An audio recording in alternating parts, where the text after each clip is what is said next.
उसी राजसूय यज्ञ में जो है दुर्योधन आ रहा है। अब दुर्योधन आ रहा है, जहां पर जल नहीं उसे जल दिखाई दे रहा है, वहां पर कपड़ों को उठा करके चल रहा है, और जहां जल है वहां उसे जल दिखाई नहीं दे रहा है, कपड़े उसके भीग गए हैं। जहां दीवाल नहीं है वहां टटो करके चल रहा है, और जहां दीवाल है वहां दौड़ता हुआ जा रहा था कि धड़ाम से उसका सिर दीवाल में जाकर के टकरा गया है, खोपड़ी फूट गई है, रक्त निकलने लगा है। द्रौपदी अटारियों पर खड़े होकर के अपने केस सुखा रही थी, कहने लगी कि अंधा का लड़का अंधा ही होता है, इसे दिखाई नहीं दे रहा है।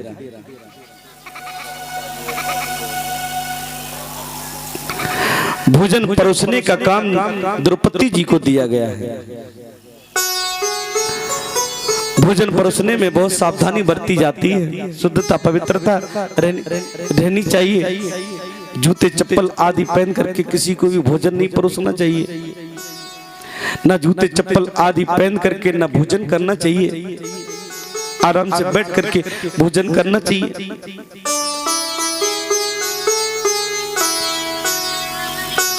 भोजन बनाने का काम जो ना भीम भैया को दिया गया है, जो ज्यादा खाता है ना वो ज्यादा बनाएगा। भीम भैया ज्यादा खाते हैं तो भोजन बनाने का काम उनको दिया गया है। सभी माताएं बहनें अपने घर पर भोजन बनाती हैं, थोड़ा ज्यादा ही बनाती हैं, कम बनाएंगी तो भूखा रहना पड़ेगा ना। पहले पूछ लेती है कितने सदस्य हैं भोजन करने वाले, कोई बाहर से तो नहीं आ रहा है, ठीक ठाक भोजन बनाती है। तो राजसूय यज्ञ जो है ना और चलना है, इधर भगवान ने कृष्ण पादा वनी जनी जितने भी अतिथि आएंगे उनकी चरण पखारने का काम भगवान श्री कृष्ण ने लिया है, जूठे पत्थर उठाने का कार्य भगवान श्री कृष्ण ने लिया है। सभी अतिथियों की राजसूय यज्ञ आज जैसे ही पूरा हुआ है,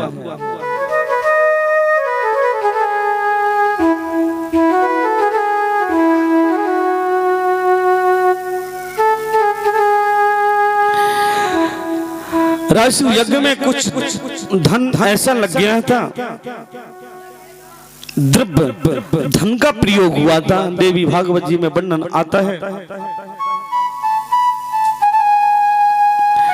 जो गलत धन यदि यज्ञ में लग गया ना तो उसका जो है ना परिणाम दुष्परिणाम भुगतना पड़ेगा। गलत धन कभी यज्ञ आदि अनुष्ठान में नहीं लगाना चाहिए। जो मेहनत पसीने की कमाई है ना वही ही लगाना चाहिए, और वो नहीं लगाना चाहिए घोटाले वाला नंबर 2 वाला पैसा, वो विपरीत दिशा की तरफ ले जाता है। महाराज की दृष्टि से यही एक गलती हो गई थी, जिसकी वजह से जो है जुआ में उनको हारना पड़ा। एक ये भी बात देवी भागवत जी में लिखा है, और एक कथा महाभारत में आती है। महाभारत में लिखा हुआ है, शकुनी और शकुनी के पिता नहीं चाहते थे कि हमारी पुत्री की शादी ये जो है अंधे लड़के से, कोई माँ बाप नहीं चाहता कि हमारी बेटी की शादी अंधे आदमी से हो जाए, नहीं चाहते थे। लेकिन भीष्म पितामह जी ने जबरदस्ती शादी जो है ना गांधारी की धृतराष्ट्र के साथ में करवा दी। शकुनी और शकुनी के पिता को जो है ना बहुत बुरी बात ये लगी। इधर जो है ना शकुनी के पिता की जो है ना मृत्यु का समय आता है, उन्होंने शकुनी से कहा, हे बेटा शकुनी, हमारी जो रीढ़ की जो हड्डी है, इन हड्डियों से तुम पासा बनाना, और इन पासों को तुम फेंकोगे मैं तुम्हारी सहायता करूंगा। हर बार पासा तुम्हारे ही पक्ष में पड़ेगा, और तुम एक काम करना, ये कौरवों का जो है ना सर्वनाश करवा देना। दुराश्व यज्ञ हुआ, युधिष्ठिर जी पांडव आदि को जो है ना जुए में बिठाया गया। शकुनी पासा फेंकता है, हर बार पासा जो है दुर्योधन के पक्ष में आता है।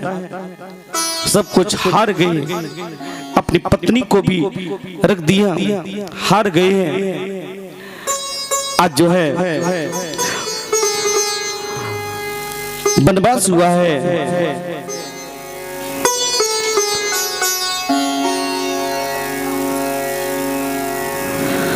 जैसे ही वनवास हुआ और एक वर्ष का अज्ञातवास हुआ है,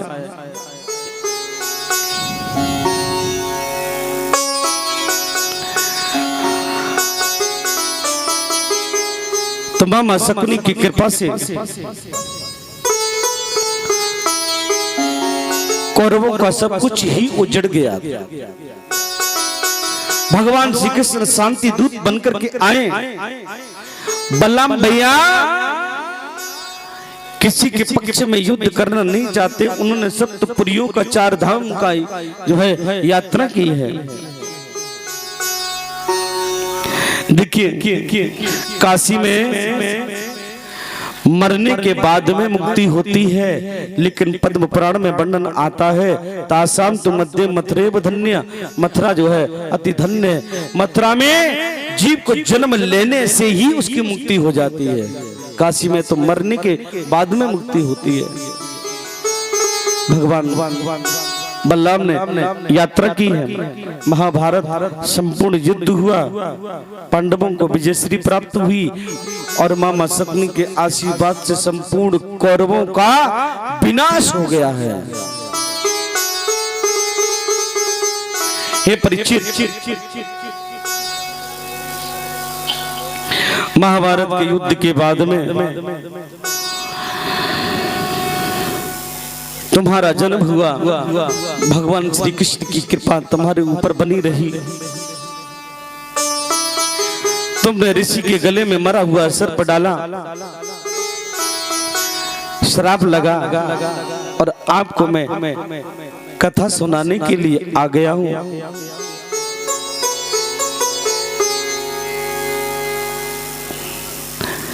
हे परीक्षित, कैसे भी हो मन गोविंद के चरणों में, कंधिया के चरणों में मन जो है ना वो जुड़ जाना चाहिए।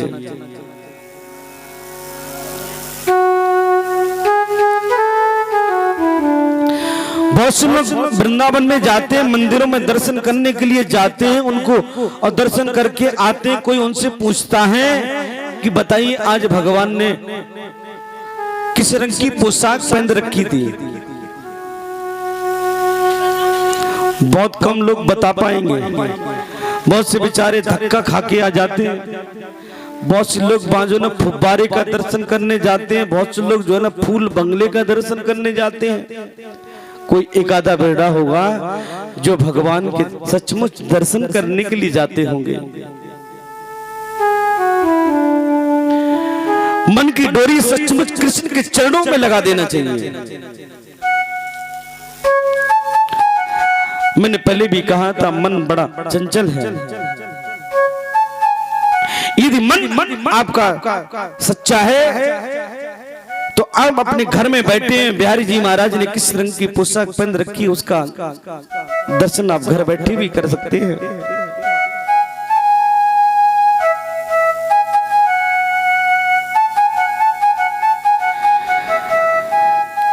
कहते हैं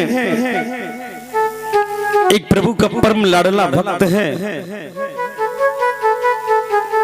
अब सुखदेव जी महाराज 2 मित्रों की कथा का वर्णन करने के लिए जाते हैं। कहते हैं मित्रता यदि समाज में देखनी हो तो मित्रता कृष्ण और सुदामा की आज भी लोग जानते हैं। पहले सखा हुआ करती थी,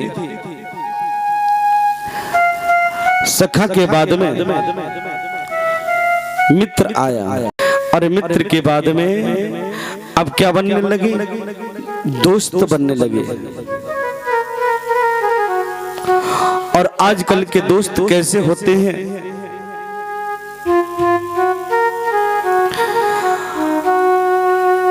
दोस्त ही आज दोस्त का अहित सोचते हैं। जीवन के साथ में, शरीर के साथ में खिलवाड़ करते हैं।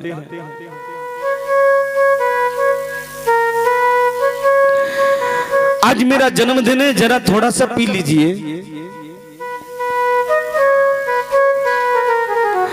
नशा पत्ती आदि का सेवन कराते हैं। ऐसी दोस्त हैं, ऐसी दोस्ती, ऐसी मित्रता जो है छोड़ देना चाहिए।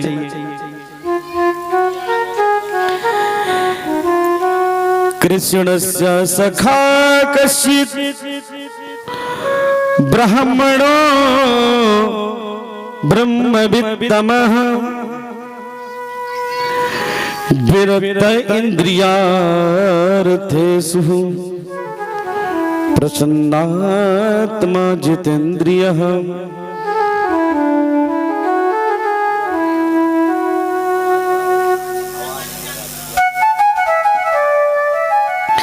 भगवान श्री कृष्ण का एक मित्र है, बचपन का मित्र है,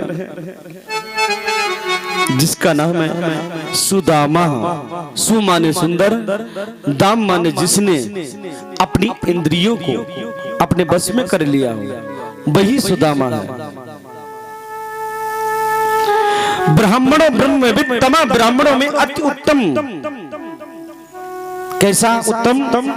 विरक्त है इंद्रियार्थेषु, इंद्रियों को बस में किया हुआ। प्रसन्न आत्मा जितेंद्रिया, न होते भी हुए भी वो प्रसन्न रहता है। कई कई हिंदी साहित्य में सुदामा चरित्र लोगों ने लिखा, लोगों ने सुदामा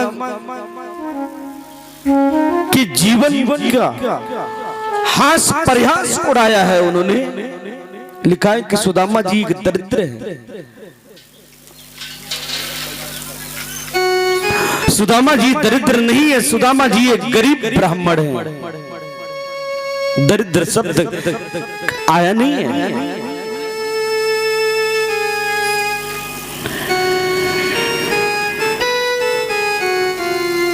सुदामा जी भगवान श्री कृष्ण के अनन्य भक्त हैं। श्रीमद् भागवत जी में वर्णन आता है कि ब्राह्मण को जो है भिक्षा वृत्ति नहीं करनी चाहिए। जो भिक्षा वृत्ति करता है ना, उसका ब्रह्म तेज नष्ट हो जाता है। ब्राह्मण को जो है दान लेना चाहिए और ब्राह्मण को दान देना भी चाहिए। दान लेने का कार्य ब्राह्मणों का है, भिक्षा मांगने का कार्य ब्राह्मणों का नहीं है। सुदामा जी महाराज एक गरीब ब्राह्मण है। कुटिया उनकी टूटी है, छड़ी उनकी टूटी है, कमंडल उनका फूटा हुआ है, पैरों में चरण पादुका भी नहीं है। कुटिया ऐसी टूटी हुई है जो बरसात के दिनों में जो चूती है।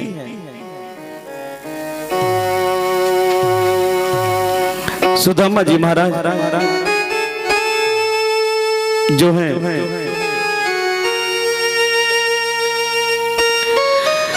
आज अपने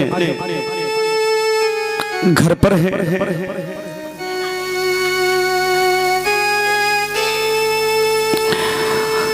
उनकी पत्नी का नाम है सुशीला,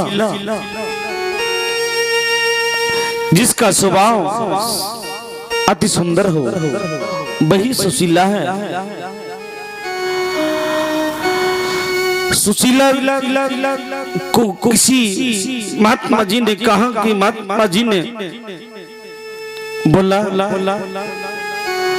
मैंने सुना है कि तुम्हारे पति के मित्र हैं द्वारकाधीश कृष्ण, उनके पास में अपने पति को भेज दो, जिससे कि तुम्हारी गरीबी दूर हो जाएगी।